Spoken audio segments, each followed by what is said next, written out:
శ్రీనిలయం కార్యక్రమానికి స్వాగతం.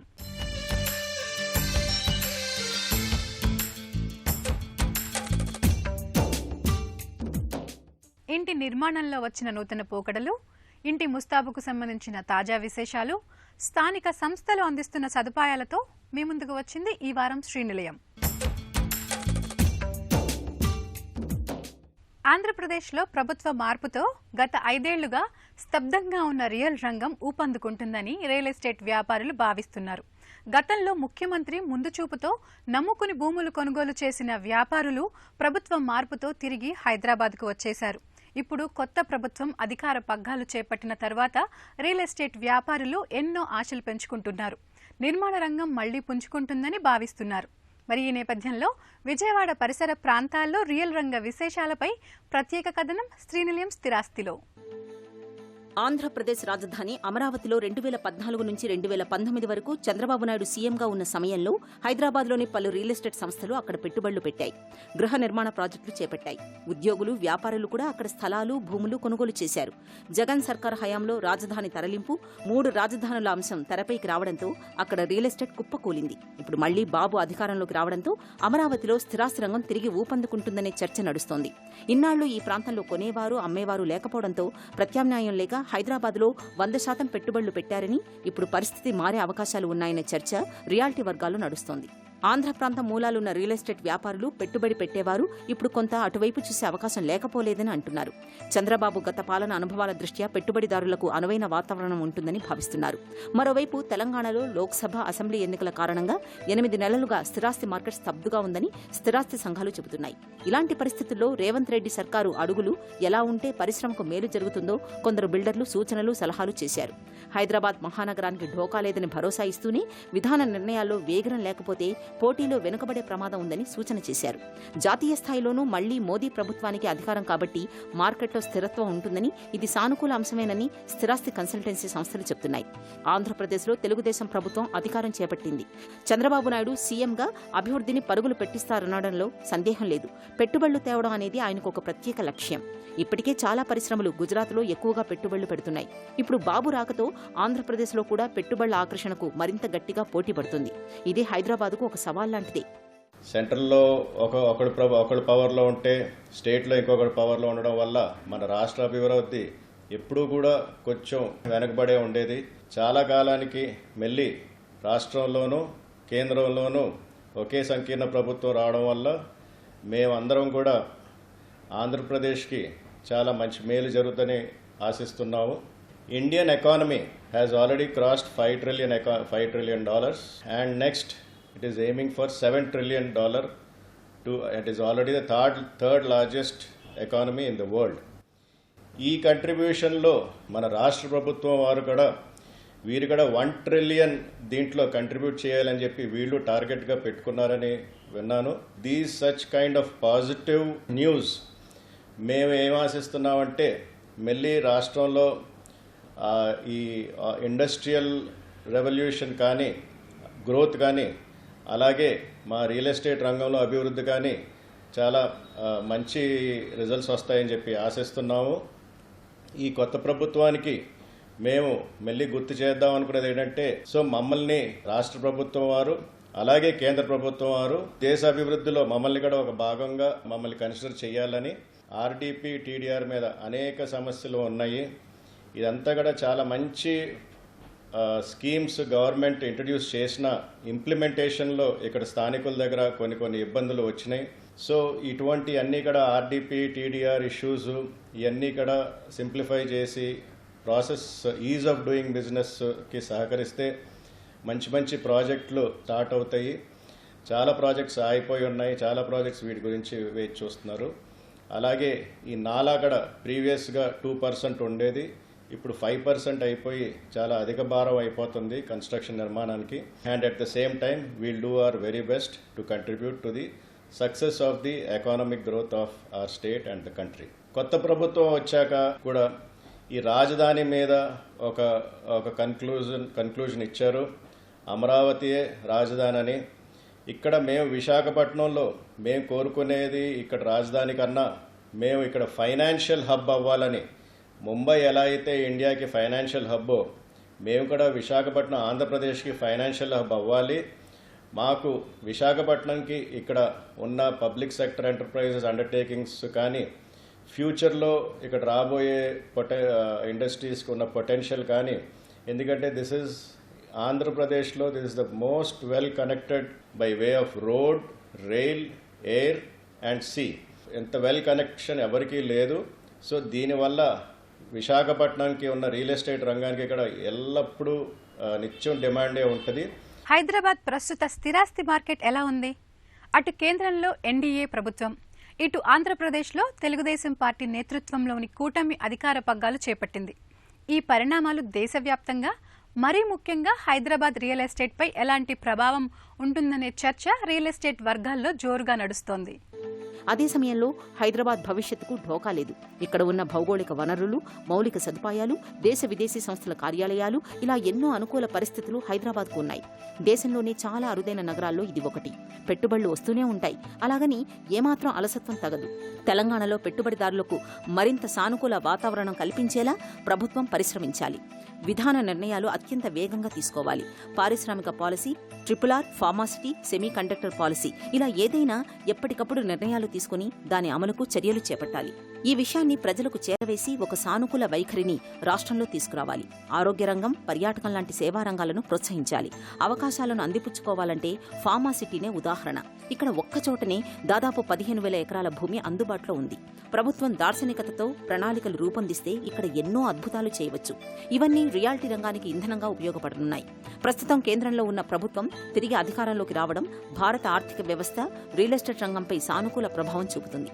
రాజకీయ స్థిరత్వం వినియోగదారులు, పెట్టుబడిదారుల మధ్య విశ్వాసాన్ని గణనీయంగా పెంచుతుంది.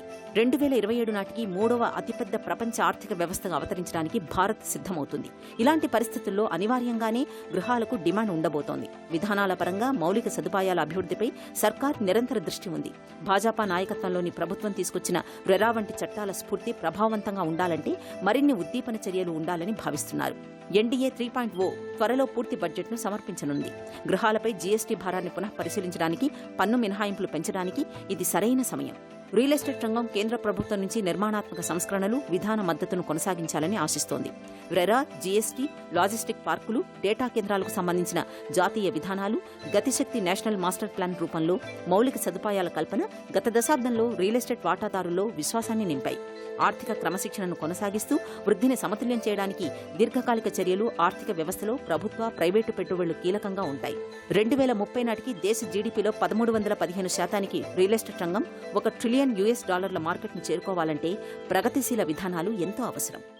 చంద్రబాబు గారు అనగానే ఒక డెవలప్మెంట్ అనేది అందరికీ ఒకటి ఉంది. హైదరాబాద్లో కూడా హైటెక్ సిటీని వారే తీసుకొచ్చారని, రియల్ ఎస్టేట్ రంగము బాగా పుంజుకుంటుందనే ఉద్దేశంతో ప్రతి ఒక్కరు ఎదురు చూస్తున్నారు. అది నిజమే. సో అమరావతి ఇంపాక్ట్ వల్ల హైదరాబాద్లో ధరల మీద ఏమైనా ప్రభావం పడుతుందంటే అది కూడా ఏముండదని చెప్పగలుగుతాను నేను. ఎందుకంటే ఆల్రెడీ అంటే ల్యాండ్ ప్రైసెస్ విపరీతంగా పెరిగాయి, కన్స్ట్రక్షన్ కాస్ట్ పెరిగింది. కాబట్టి ఆ ధరల ప్రభావం ఎంతో ఉంటుంది. ఓన్లీ ఇక్కడ ఏంటంటే ఇన్వెస్టర్స్ సెంటిమెంట్ అనేది ఉండడం వల్ల అమరావతిలో ఇన్వెస్టర్స్ మూవ్ అవుతారు. ఈ ఐటీ రంగంలో ఎన్నో కంపెనీస్ హైదరాబాద్లో ఎస్టాబ్లిష్ అయి ఉన్నాయి. సో ఇక్కడ నుంచి వెళ్ళి అక్కడ స్థిరపడాలని కోరుకునే వాళ్ళు తక్కువ. అక్కడ న్యూ డెవలప్మెంట్ వచ్చినప్పుడు new people will be joining. డెఫినెట్గా అక్కడ ఆ గ్రోత్ అనేది అక్కడ కంటిన్యూ అవుతుంది. ఈ హైదరాబాద్ గ్రోత్ ఇక్కడ కంటిన్యూ అవుతుంది. కాబట్టి ఎవరు కూడా హైదరాబాద్లో కానీ అమరావతిలో కానీ ఎవరు కూడా రియల్టర్స్ ఏ విధమైన అంటే అపోహలకు పోవాల్సిన అవసరం లేదు.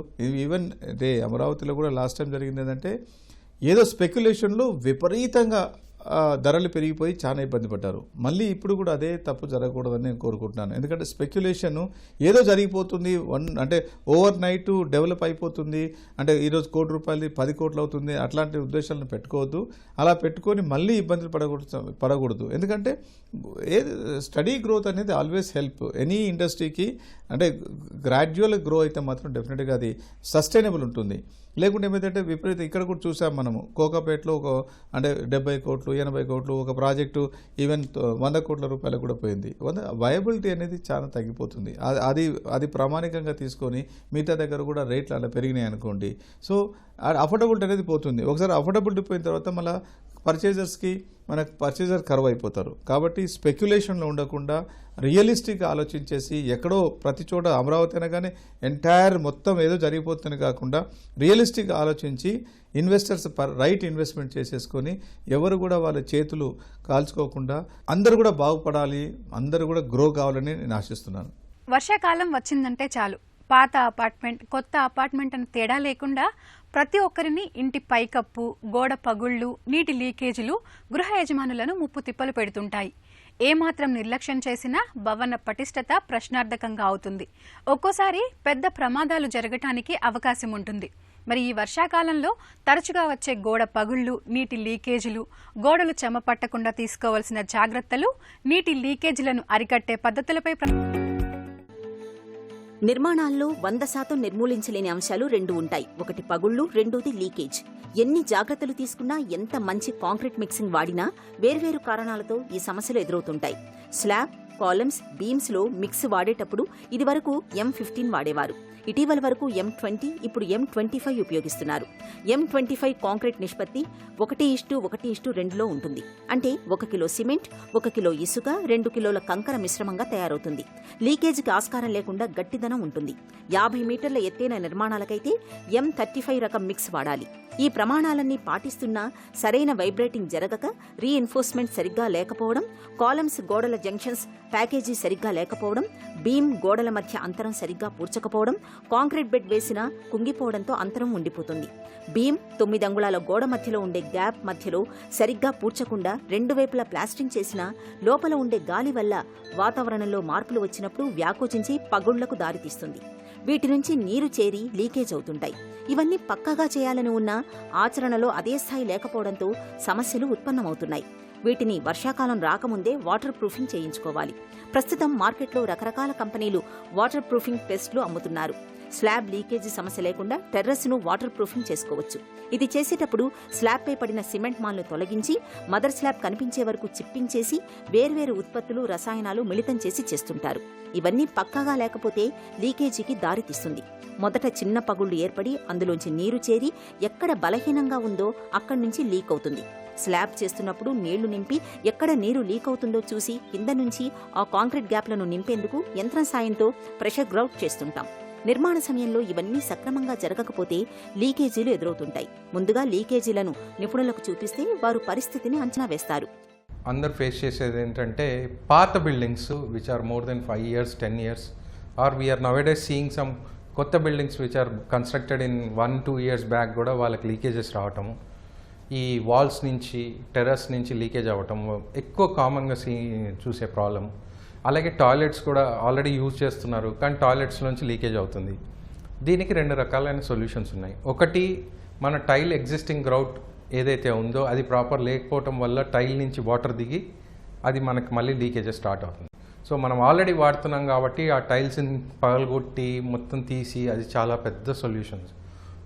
ఒక ఫస్ట్ సొల్యూషన్ ఏం చేయొచ్చు అంటే టైల్ గ్రూవ్స్ కట్ చేసేసి దాన్ని ఆ సీలెంట్స్, స్పెషల్ సీలెంట్స్ ఏవైతే ఉన్నాయో మనకి 850 ఉంటుంది, సికా 850 అని, ఆ సీలెంట్స్ మొత్తం టైల్ జాయింట్స్, వాల్స్కి, బాటమ్కి అన్ని గ్రూవ్స్ ఓపెన్ చేసి ఉన్న గ్రూవ్ని కొంచెం పెంచాలి. అది సాధారణంగా కొంతమంది 1 mm, 2 mm పెడతారు. అది 3 mm to 4 mm groove cut చేసి ఆ గ్రూవ్లో ఈ సీలెంట్ పెట్టేసేసి ఒక 1 hour వదిలేస్తే మీకు మ్యాక్సిమం టైల్లోంచి వాటర్ వెళ్ళకపోతే మీకు లీకేజెస్, ఎందుకంటే మెయిన్ ఎంట్రన్స్ టైల్ జాయింట్స్లోంచి వెళ్తాయి. సో ఆ కార్నర్ జాయింట్స్, ఫ్లోర్ వాల్ జాయింట్స్లో ఉంటుంది. ఆ కార్నర్ జాయింట్స్లో మనం ప్రాపర్గా ఈ సీలెంట్ ఫిల్ చేసి వదిలేస్తే మీకు ఏం ప్రాబ్లం. మీరు మామూలుగా బాత్రూమ్స్ కడుగుతూ ఉంటారు. సో కడిగేటప్పుడు you use some kind of chemicals to clean. Some people use high, but nowadays people are using less intensive chemicals. దానివల్ల కూడా మెటీరియల్ డ్యామేజ్ అయ్యే ఛాన్స్ ఉంటుంది. బాత్రూంలో వాడే టైల్ గ్రౌట్స్ ఎస్పెషల్లీ ఒకవేళ మనం ఎక్కువ కెమికల్స్ యూస్ చేసి బాగా క్లీన్ చేస్తాము, దానివల్ల టైల్ గ్రౌట్ ఊడిపోతూ ఉంటాయి. తర్వాత వచ్చేది ఎక్స్టర్నల్ వాల్స్లోంచి క్రాక్స్ డెవలప్ అయ్యి లీకేజెస్ వస్తాయి. టెర్రస్ మీద వచ్చేసరికి కూడా మీకు లీకేజెస్ వస్తున్నప్పుడు సర్ఫేస్ ప్రిపరేషన్ నీట్గా చేసుకొని దా క్రాక్స్ ఫిల్లింగ్ చేసేసుకొని సీకా 20 తోటి, క్రాక్ సీలర్ తోటి దాన్ని ఫిల్ చేసుకున్నాక వాటర్ పాండింగ్ పెట్టి లీకేజెస్ అరెస్ట్ అయినాక దాని మీద నుంచి మళ్ళీ ఒక coat primer and 2 coats of polyurethane or acrylic waterproofing మీకు పాలియూరిథన్ అంటే కొంచెం కాస్ట్ ఎఫెక్టివ్ ఉంటుంది, కొంచెం కాస్ట్ ఉంటుంది. రీజనబుల్ ప్రైజెస్లో కావాలంటే acrylic based UV resistant waterproofing coatings ఉంటాయి. You can use either of it according to your requirement, మీ బడ్జెట్ ప్రకారంగా అది వాడితే మీకు దాని లీకేజెస్ అనేవి అరెస్ట్ అవుతాయి అన్నమాట. వర్షాలతో ఇళ్లు, అపార్ట్మెంట్లో భవనాల గోడలకు తేమ రావటం, స్లాబులు కారటం ఆందోళనకు గురిచేస్తోంది. నిర్మాణపర లోపాలు కొందరిని వానాకాలంలో ప్రశాంతతకు దూరం చేస్తోంది. ఈ సమస్యకు అసలు కారణమేంటి? నివారించేందుకు ఉన్న పరిష్కారాలేంటి? భవిష్యత్తులో భవనం నీటి లీకేజీలు రాకుండా తీసుకోవాల్సిన జాగ్రత్తలు ఏంటో ఇప్పుడు నిపుణుల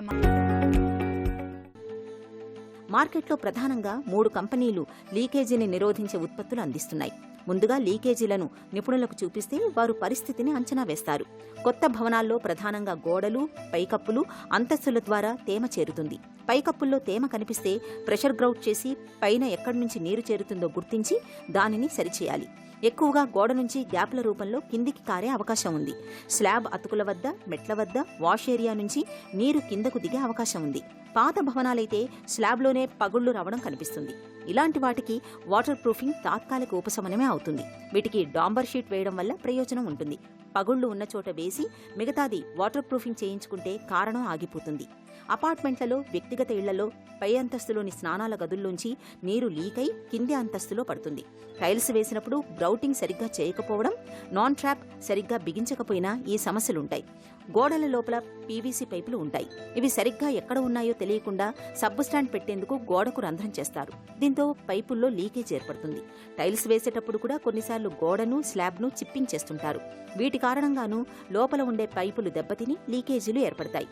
పైపుల జాయింట్ల వద్ద సైతం లీకేజీలు ఉంటాయి. వీటికి ఒకసారి మరమ్మతులు చేయించుకుంటే ఆ తర్వాత పెద్దగా సమస్యలు ఉండవు. కొత్త కన్స్ట్రక్షన్స్లో మనకి రెగ్యులర్గా వచ్చే ప్రాబ్లమ్స్ ఏంటి అంటే, ఒకటి కింద బాటమ్ లెవెల్లోంచి వస్తే మనకి సంప్స్ వాటర్ ప్రూఫింగ్ చేయాలి. సో ఆ సంప్స్ వాటర్ ప్రూఫింగ్ చేసేటప్పుడు ఏ రకంగా మనం వాటర్ ప్రూఫింగ్ వాడాలి మెటీరియల్ అనేది సిమెంటీషియస్ అక్రిలిక్ మెటీరియల్స్ వస్తాయి. ఆ మెటీరియల్ సంపు మొత్తంలో వాటర్ క్లీన్ చేసేసి వాటర్ లేనప్పుడు మనము ఈ టాప్ సీల్ 107 అని వస్తుంది. అది ఒక 3 కోట్స్ మనం బాటమ్ ఇంకా వాల్స్ కోటింగ్ వేసేసి ప్లాస్టరింగ్ అయిపోయిన తర్వాత మళ్ళీ ఫుడ్ గ్రేడ్ కోటింగ్ అని వస్తుంది. మన పాకుడు నాచు పట్టకుండా, అలాగే వాటర్ స్లాబ్లో మొత్తం ఎటువంటి పాకుడు పట్టకుండా ఈ ఫుడ్ గ్రేడ్ కోటింగ్ వేసుకుంటే మీకు క్లీన్ చేసుకునేడానికి కూడా ఈజీగా ఉంటుంది, పాకుడు పట్టకుండా ఉంటుంది. తర్వాత లెవెల్లో వచ్చేసరికి టాయిలెట్స్. ముఖ్యంగా ప్రతి కొత్త కన్స్ట్రక్షన్స్లో ఎప్పుడన్నా రెగ్యులర్గా చూసేది ఎవరింట్లో ఎక్కడ అందరికి వచ్చే common problem toilets water proofing. ఇందులో ముఖ్యంగా 2 ప్రాబ్లమ్స్ వస్తాయి. ఒకటి, ప్లంబింగ్ పైపులు సరిగ్గా ఫిక్స్ చేయకపోవటం వల్ల మీకు లీకేజెస్ ఎక్కువ జరుగుతాయి. రెండోది, వాటర్ ప్రూఫింగ్ స్లాబ్స్ ఇంకా గోడలు. మనం వాల్స్కి కూడా కంపల్సరీగా కోటింగ్ చేయాల్సిందే. ఎందుకంటే మనం టైల్స్ వేసిన తర్వాత వాటర్ టైల్ కింద నుంచి మెల్లమెల్లగా వెళ్ళి గోడల దగ్గర నుంచి మీకు డ్యామ్నెస్ రావటం షురు అవుతుంది. మీరు చూస్తుంటే రెగ్యులర్గా పెయింట్ ఊడిపోవటం మొదలవుతుంది. టైల్స్ దగ్గర నుంచి చిన్న చిన్నగా పెయింట్ ఊడిపోయి తర్వాత ఎల్లో కలర్ మచ్చలు ఫామ్ అయ్యి తర్వాత నాచు పట్టడం స్టార్ట్ అవుతుంది. ఇవన్నీ మెయిన్ రీజన్ ఏంటంటే ప్రాపర్ ప్రికాషన్స్ తీసుకోకపోవటం వల్ల వచ్చే ప్రాబ్లమ్స్ అవి. సో డెఫినెట్గా వాల్కి ఒక 2 feet హైట్ కంపల్సరీ కోటింగ్ చేసుకోవాలి. Right round 4 sides of the wall. గుమ్మం దగ్గర కంపల్సరీ ఎక్కడైతే టైల్ స్టెప్ డౌన్ వస్తుందో ఆ పాయింట్లో లీకేజ్ అనేది చాలా ఎక్కువ జరుగుతుంది. అందులోంచి టైల్ కింద నుంచి నీళ్ళు వెళ్ళిపోయి మొత్తం బెడ్రూమ్ వాల్స్ కూడా తడి జరగటం జరుగుతుంది. అది జరగకుండా ఉండాలంటే ఈ కెమికల్ కోటింగ్ అనేది 3 coats కంపల్సరీ వాల్స్కి బాటమ్కి వేసి ప్రాపర్ స్లోప్ అవుట్లెట్కి ఇచ్చేసుకుంటే మీకు టాయిలెట్స్ వాటర్ ప్రూఫింగ్లో ఎటువంటి ప్రాబ్లం రాదు. తర్వాత వచ్చేసి terrace waterproofing. Terrace water ప్రూఫింగ్లో కూడా స్లోప్ ప్రాపర్గా మెయింటైన్ చేయగలిగితే మనకి చాలా వరకు లీకేజెస్ అరెస్ట్ అవుతాయి.